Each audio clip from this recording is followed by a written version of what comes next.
Hello and welcome to the Womb-Centered Healing Podcast. I'm delighted to have Jonita Dsouza here with me again. Thank you so much for joining me, Jonita. My goodness, how many podcasts have we done together? I don't know. We'd have to look back through. Today, Jonita is going to share about her work with the dark feminine. I can't wait to hear what you're going to say, and I can't wait to hear how that work might weave in together with some of my work and reflections on healing womb trauma. So we don't know where it's going to go. So we're in for quite a rich, juicy conversation, I'm sure, as usual. So to start out, Jonita, I would love for you to introduce yourself a little bit for listeners who haven't listened to one of our podcasts or interviews before, and then share with us about your work with the dark feminine. I know you have a retreat coming up, but it's sold out. But you can at least share with us about your work so that we might be intrigued to pre-book for a future retreat as you do these regularly. So. Yeah, thank you for having me here. Yes, and you got me counting. Wow, what number is this podcast? Probably the third one together.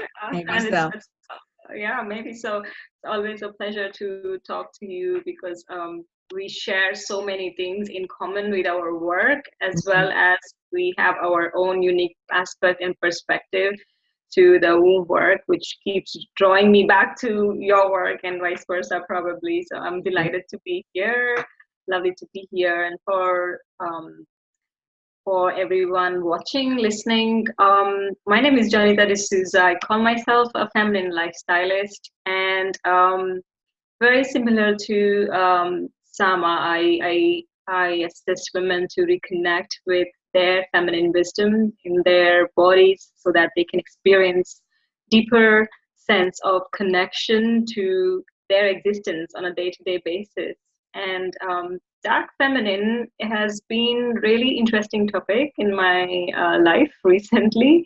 I would say consciously over the last 2 to 3 years, which finally led me to offer what I'm offering.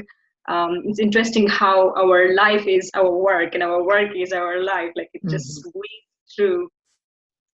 But I like that more and more platforms are becoming available to talk about the dark feminine, because when I started talking about it a couple of years ago, I had like a mixed reaction and a lot of sense of confusion among people, the way they were receiving this information. First of all, when you say dark feminine, it feels like the work of the evil, like so I could feel that there were like three different category of women, or they fitted in three different boxes for me, I could say. And the first one was mostly that women thought that it is the work of the evil, and the most of the personal development industry is about positive work, and be positive and talk about the light consciousness. So some women took it as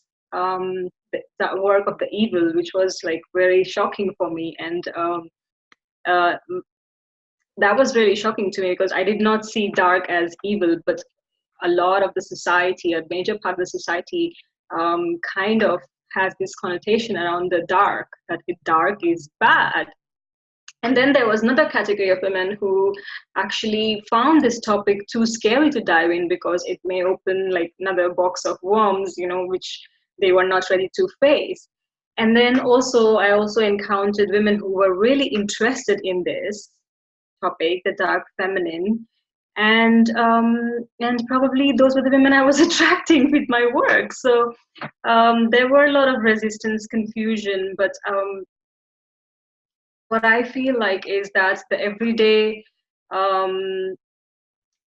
especially who we are, empaths, and we feel deeply, feel more sensitive to energies and people around. We are experiencing a whole range of dark feminine energies these days, given all the crazy cosmic events that have been taking place, everyday societal stress, our daily habits, relationships. So I think the dark feminine plays a really important role, and that has not been portrayed very well or as much as right now, because we cannot head towards the light without talking about the dark. So, yeah, I'm excited to talk about that. Awesome. So what was your first experience of realizing that this was an aspect of your work with femininity and feminine lifestyle for yourself personally that you needed to develop and dive into more? How did you wake up to that, if you will, or recognize that and start to explore that? It's interesting because, like so many of us, my journey also began, my journey of exploring femininity also began from that dark night of the soul moment, as they say, that, and this phrase is very well known and people use it time after time. And I never gave much importance about, like, what is this dark night of the soul? It's usually referred to as some kind of stage of depression, but what about the dark? Like, what is so um, interesting or intriguing about the dark? That's, we encounter dark nights of the soul. And it was 2 years ago when, during the time of Easter, which for me was the moment where it hit me. I was at the time studying the Magdalene's path, and I was going into the teachings of Yeshua and Magdalene, and a deep sense of remembrance is felt in my body all over, and I felt like the dark felt so good. Like, the dark really felt like, oh, I have nothing to lose. And I started building this affinity towards the dark, like as if this dark was this place of love and completion and unconditional acceptance, like the loving darkness of the mother's womb. And I could not understand this feeling that I was getting as I was learning more about the Magdalene's lineage, which was very contradictory to what I have been told about the dark. Like, how can dark feel so good? And am I becoming some kind of, like, um, I don't know, am I getting lost in what I'm discovering or understanding or relating to? So I spent that was a Saturday, and I realized that it was a Saturday after the Good Friday and the Sunday before Easter.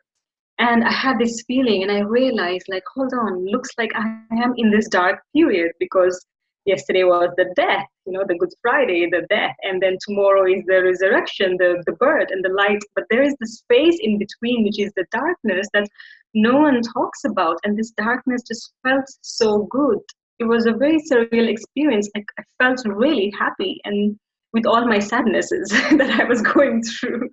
And I just could not understand this phenomena. And that was the first time I started inquiring about, what does this dark mean?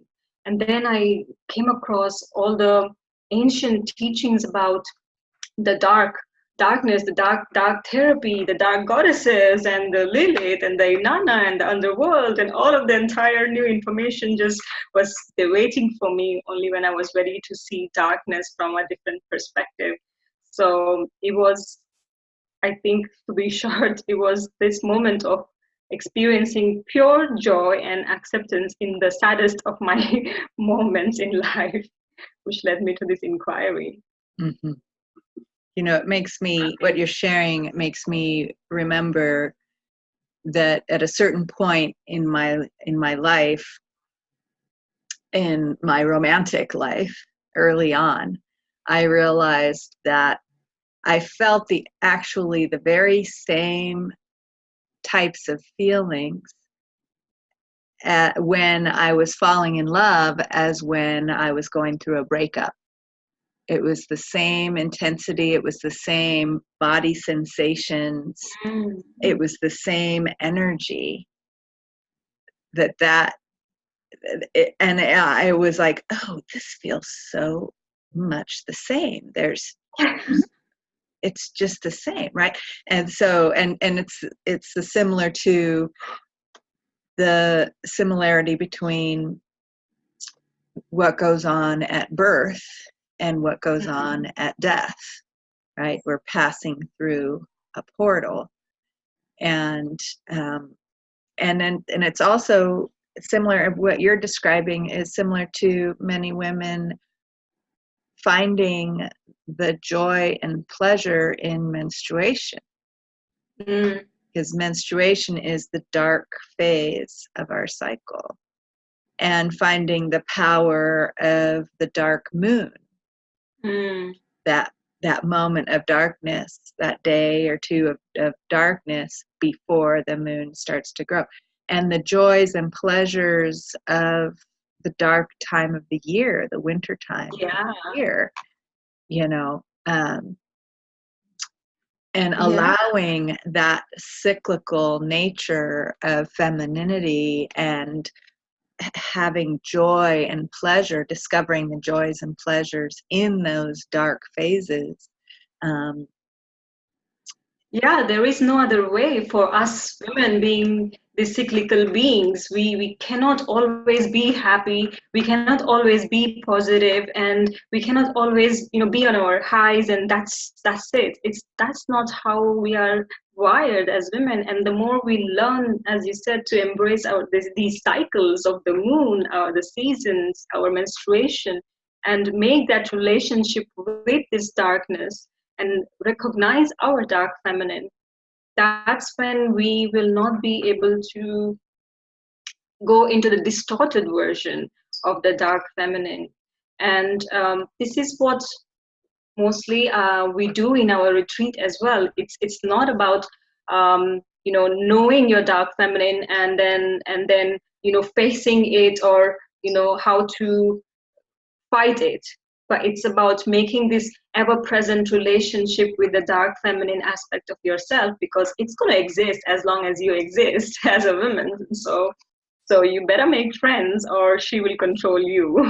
And so I'm curious about that, because we're talking about this pleasure that we can feel that we can learn to feel in the dark phases of our cycles, in the dark seasons, in the dark of night, in the darkness of the center of our womb. And now you're talking about dark aspects of our personality, perhaps dark archetypes or dark behavior patterns, that it sounds like you're more referring to things that are really difficult or perhaps damaging to ourselves or others, and calling that the dark side of the feminine and the dark side of our personality. Am I reading too much into what you were saying, or is that what you're talking about? Yeah, you're actually going in the right direction, Sama. I feel that what I have noticed is that the dark feminine, she plays out in our everyday life, and it is very apparent if we look around.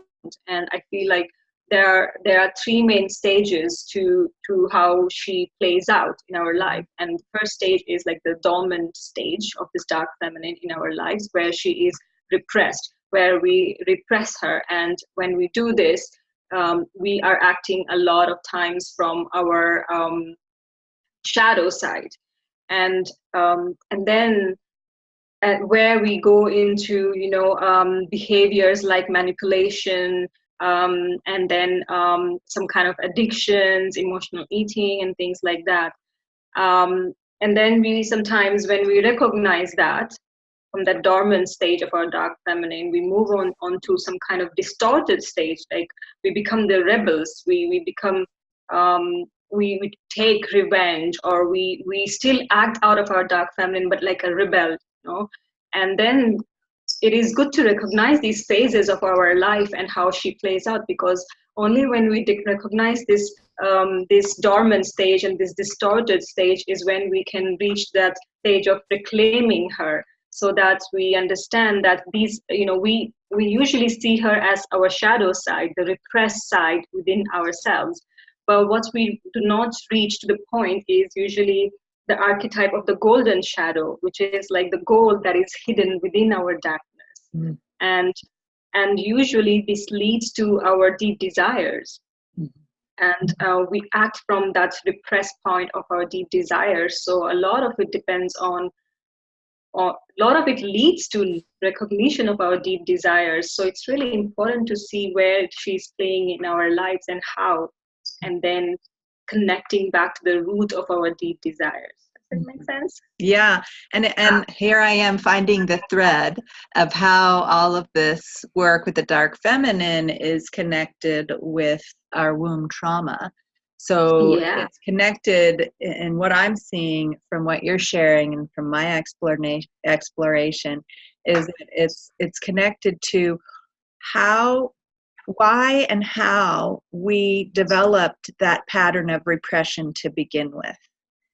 And that repression originates from the trauma of our parents, our mothers, not having permission to feel forbidden or dark feelings from the beginning, from the moment we're conceived, and possibly farther back through our ancestry. It has been forbidden and unallowed for women to express fully and feel their deepest desires, their core identity as a feminine being, and their power as a woman. Our mothers were living lives that where all of that was repressed by society, and that is traumatizing for a developing young woman or man or anyone of any gender to be experiencing our mothers not being supported in their feminine power fully, for example, during conception, during pregnancy, during birth. So we have this deep core trauma of our mothers not being fully supported to give us that fully delicious, pleasureful darkness of the womb, right? Many of our womb experiences were filled with the stress and trauma of our mothers not being fully supported, not having their needs met. And then our birth experiences, in modern times, birth has been atrociously underserved and undersupported, and even abused. Women in childbirth are being abused all the time by the medical birthing system that has certain ways it's supposed to be that are not really supportive to the natural birthing process, the healthy birthing process of mothers and babies. And so, and families, and how we, are designed to be. And so those initial traumas, and then throughout childhood, young girls, since we are talking about the feminine, but this could apply to young men or of anyone of any gender who wants to own their own femininity. We're all, taught that it's that certain emotions are bad, and that we don't have space or permission to feel them, and that they don't have any wisdom in them. We're taught that that it makes us weak and stupid and unable to make healthy decisions if we are emotional. And that is traumatizing, especially and especially for young children, when we have strong emotions and then they're invalidated, and we don't have space. We're not given space to go through the natural process, and we're not taught how our emotions are telling us about our own inner wisdom and connecting us to our inner power, and we're not taught any of that. And that's traumatizing because it creates a rift in what's really true in ourselves, and it separates us from our core power. And so that's how that suppression or repression of that darkness meaning the forbidden emotions, exactly. of sadness, anger, rage, grief, all of these forbidden emotions are lumped in as darkness, evil, and to be avoided. right? Instead of a nourishing place where we really get to transform and grow, which they are. And so we're trained that, and then we learn to do that repression. And then all that repression, when we start to say, wait a second, I don't want to repress it anymore, it does. It comes out twisted. It comes out laced with distortions. What's that? A lot of different types of addictions. Because that's how we're taught to cover it up and repress it. I feel like addictions are often part of the repression process, right? We eat it down, we stuff it, or we drink it. Just numb ourselves. Exactly. Yeah. And so in our society, I feel like in our society, we are not given the time to discover this aspect. We are so busy, and the moment we feel a little bit of depression or a little bit of this kind of emotion coming up, like a little bit of sadness or grief or anger or something, we quickly tend to see, okay, what can we do to fix this now? Like the society has become like such a quick gratification centered society culture that these things are not given importance. And if you look at ancients, they gave a lot of importance, and a lot of other traditional indigenous cultures give a lot of importance to the darkness. In the dark moon, these are the times that you have to give yourself the permission to experience the darkness. And when I studied about different cultures and how they treat darkness, it was really interesting to see that like how ascended masters like Yeshua, Buddha, and all, they also practice enlightenment through embodying the dark, staying out in the dark for long hours, meditating under the tree on top of the mountain. They stayed there in the dark and stayed there, experienced it. In shamanic cultures, when you do plant medicines like ayahuasca and sweat lodge and all of those things, they happen in the dark. Buddhist monks practice death meditation in the dark every single day. And many rites of passages for young adults are also in the South American cultures are done in the night, where they are buried in the earth. Vision quests are done in the dark. So many associations are there in different parts of the world with the dark, but our modern day society has no place for it. And which is why it is important for us women to recognize this important aspect of our feminine and make the space for it. Indeed. And in fact, there's a certain tradition of yogis that actually spends time in the cemetery and lives in the cemetery as a practice of being close to death and darkness. And all these practices you're talking about being in the physical darkness for the meditation, for the practice, it's also about being in touch with those dark, forbidden emotions, and that they're not forbidden because they're actually sought after as a pathway to growth and to awareness. And I wouldn't say enlightenment, because it's not really that. It's more of expansion to include all that is, just and union with the divine, which is everything, right? And that includes half the time it's dark, right? And half the time things are difficult and painful. It's not always pleasurable.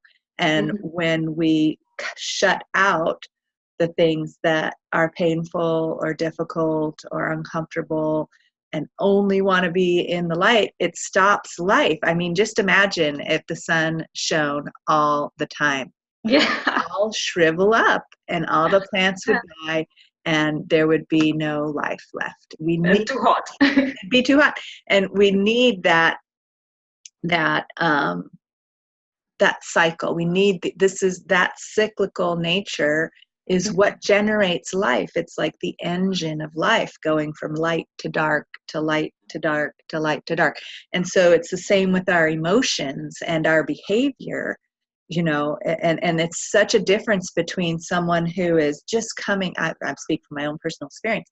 So when I realized I was suppressing particularly anger, Mm. It was forbidden, right? Mm.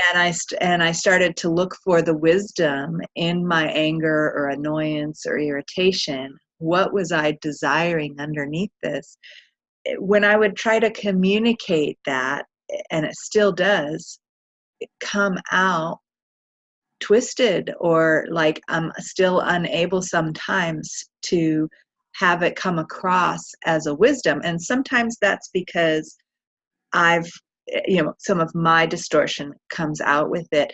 But sometimes that's because people don't want to hear. It's still forbidden with the people that I'm trying to express myself to. It's forbidden for a woman to express her anger or dissatisfaction or desires about something to be different than it is, of saying, I really would like to see this instead of what's happening, because what's happening is upsetting, and validating that the wisdom in that anger. We usually get angry because something's happening that's not working, that's injurious to ourselves and to those around us, and we see some way that it could be better if we allow ourselves to really be with that anger and see the way that we could improve, and let that anger, the energy of that anger, transform the situation.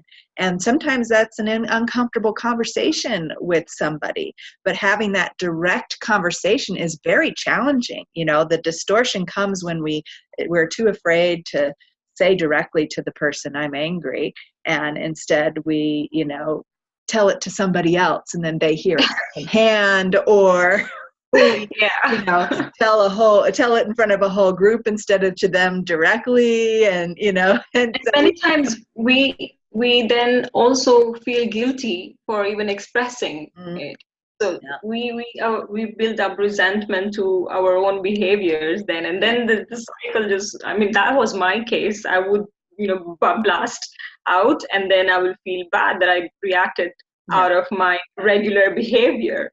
And so it is interesting that you brought about the anger, because in our retreat in particular, we have one day that is dedicated. We work with the different dark goddess archetypes, and one day is wholly dedicated to the dark goddess Kali, and she's all about the sacred rage. And what I have noticed is that so many of us, so we go through some embodiment practices there, and so many of us women have real issues expressing their anger. And when I tell them that, okay, think about something that makes you angry, and people are confused. These women are confused. They're like, I don't think anything makes me angry right now. I think I'm sorted now. I'm feeling good. I'm in the retreat. I'm like, no. Think about something that really pisses you off. And I'm trying to provoke them. And they act like, no, everything is fine for now. But then when we go into it, when I start talking about, like, okay, look at the world around you. What about this, gentle mutilation? What about the women, being abused, violence, hurt, and and the rage starts to build in, and the rage comes out, and sometimes they themselves are surprised that they've been holding on to so much anger. But it's so important to bring it out, because only through that you can tap into the bigger picture of your sacred purpose on this planet. So this is so important aspect of our dark feminine. It's such a powerful fuel for transformation. And for me, I've studied a lot about how anger moves or gets stuck in the body. And one thing that I've discovered from Chinese medicine and my herbal studies is that the liver is associated with anger. And what the liver does physically is it filters toxins out of the blood. So it feels to me like anger filters toxins out of our life. And then what the liver does is it takes those toxins and puts it and turns it into bile, which is a useful substance necessary to digest the fatty richness of our foods, right? It breaks it down. So it transforms what was toxic into something useful that helps us to fully digest and absorb the richness of life. And that's the same thing that anger does. If we can if we are fully functioning. But the suppression of anger ends up with liver stagnation. Right? So if we suppress our emotions, it actually stops our livers from functioning properly. And that's also directly connected to our breasts. The liver is directly connected to our breasts and our menstrual cycle. And our menstrual cycle, our blood in our menstrual cycle gets stagnant. And I work a lot with helping women to have healthy menstrual cycles, and stagnation of the blood is the biggest, number of people have stagnation, that shows up with menstrual cramps, slow getting started, old residue of blood in there because it's not flowing. And then breast soreness, breast lumps. Look at the number of breast cancer cases that has come up. It did not exist 20 years ago. It's happening now. There is there is a pattern here. A lot of problems related to women's bodies medically that have been existent only in the last 20 years. Yeah. And that's, we must pay attention to this as we are becoming, we are this generation of women who are so privileged, although we have lost this connection with this divine body of ours. Indeed. And just imagine the change that would happen. I mean, when you look at the feminism and how it's come forward, and the early feminists were, in touch with that anger and saying, no, it's not okay for this to be this way. And often were suppressed by people saying, oh, those are just angry women, angry men, angry, as though that was a bad thing to be and should be devalued because they're just angry women.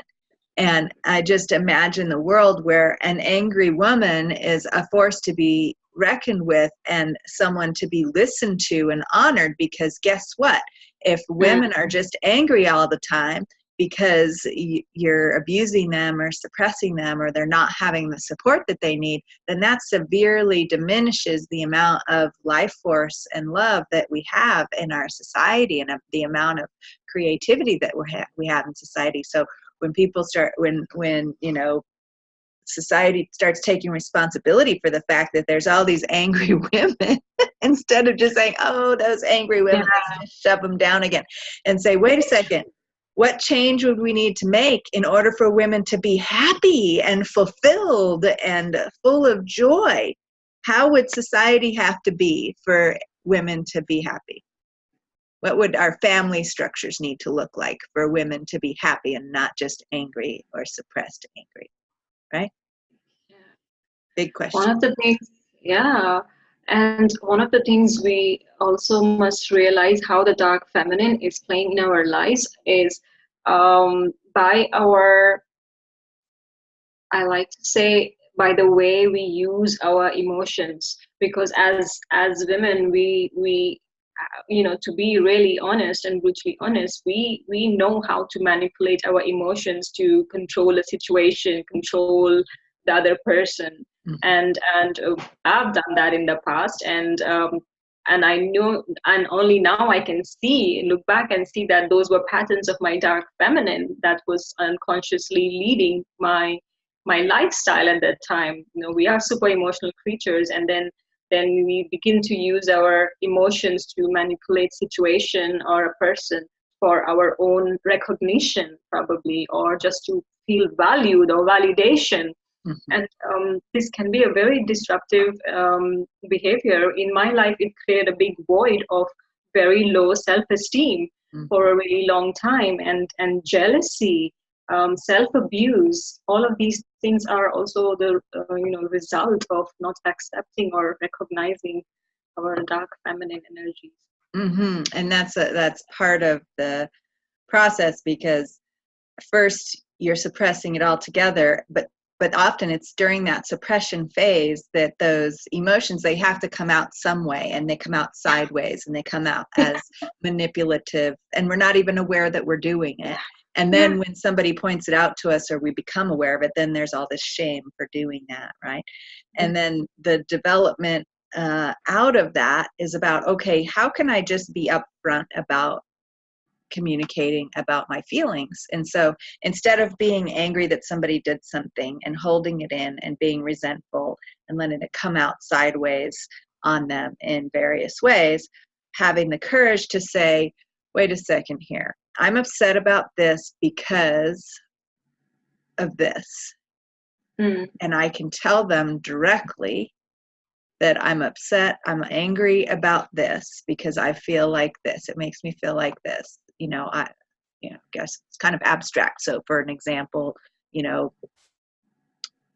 my husband leaving his dirty socks on the floor, right? Okay. If I can tell him, instead of just being resentful every time and then, trying to manipulate him, to say, look, I would, when you leave your dirty socks on the floor, it makes me feel like you don't care about the house being nice, that you want me to have, you're trying to get me to clean up after you, that you think I should be the one to clean everything up and that you don't have to.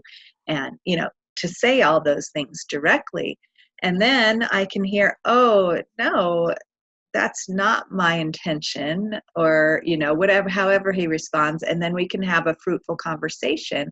And now the dirty socks on the floor are a joke, and they get cleaned up much more frequently without a big, like, right?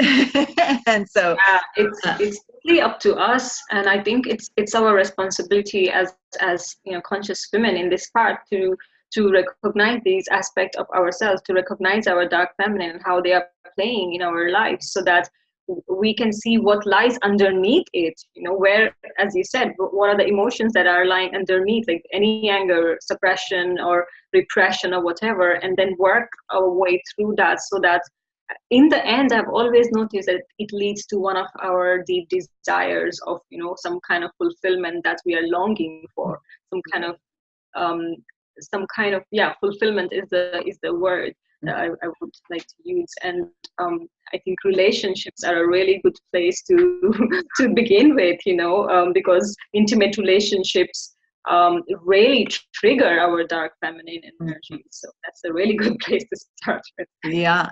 And often what I've discovered in my exploration of this is that those patterns trace back, like I shared before, to early traumas and even generational traumas, and are that suppression of the emotion and the manipulation patterns or other coping mechanisms are trauma patterns that anytime something resembles that early trauma, we go into that same pattern of coping that we came up with as an infant or as a child, without any guidance of how to be wise with our emotions. And we're all having to grow ourselves up because we didn't have that guidance of how to be a fully developed, emotionally wise person. And we didn't get this training of what it meant to be a feminine person and have a feminine affirming and feminine empowered lifestyle. And so we're having to learn that, which means that we've got to sort of dismantle those coping patterns that are based on trauma. And that's part of the trauma healing process, is facing these things that you're talking about as the dark feminine. I call them trauma patterns, right? Oftentimes these twisted dark feminine patterns you refer to are trauma coping mechanisms, for example, that we just keep repeating. And so healing the trauma becomes more complete as we dismantle those coping patterns, or as we really nourish ourselves from deep within and recognize the pleasure and surround that bubble of traumatic pain with pleasure and joy in our feminine cycles and rhythms. And then that scab, that coping mechanism, just falls off like a scab on a wound that gets nourished from underneath.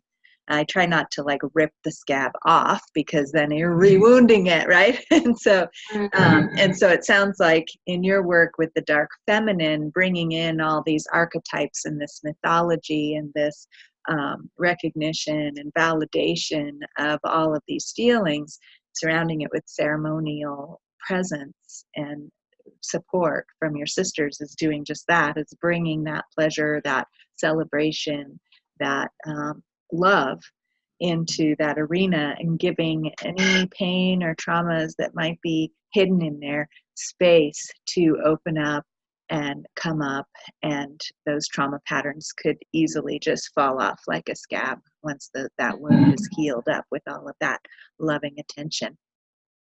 Does that sound does that kind of sound like what happens at your retreats? Yeah, you seem like you have been attending virtually. I've been attending virtually these retreats. Well, this is a central part of the work that I've been doing as well, and that's just the way that I would describe it in that framework. So it's yeah.